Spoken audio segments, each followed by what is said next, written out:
Hello, I'm Ben Lesaf, the General Manager of RecTech Grills, and in this video we're going to be going over some of the features and benefits of your Wi-Pellet WiFi temperature controller for your RecTech. Joining me today is Mr. Jody Flanagan. That's right, guys. Stick around and we're going to show you how to use the most accurate and advanced controller out there on the market. Right out of the box, the PID controller in your RecTech has been specifically programmed and calibrated to give you repeatable, perfectible results for every single cook. But we wanted to give you the power to change some of the parameters inside your controller so that you could customize the grill to your liking. The adjustable parameters for your grill can be accessed with the grill in the on or off position. To access them, you simply hold the settings button and you will see either OFS or AUG display in the top right. Right now we're going to focus on the AUG, which is the minimum feed rate for your grill.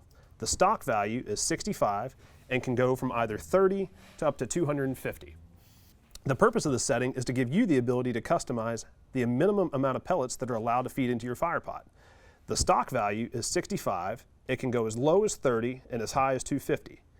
Turning it down to 30 will minimize the amount of pellets allowed to go into your fire pot, thus giving you the ability to get lower temperatures. We also don't require that you use our specific brand of pellets.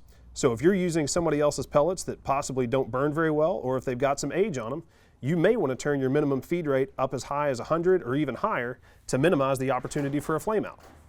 Once you have the minimum feed rate to your desired value, simply hold the settings button and your screen will either go blank or will go back to your set point. Thank you everyone for watching, and remember, if you have any questions at all, give us a call at the number on the screen. Make sure to follow us on Facebook, Instagram, Twitter, Pinterest, Snapchat, and YouTube. Take care.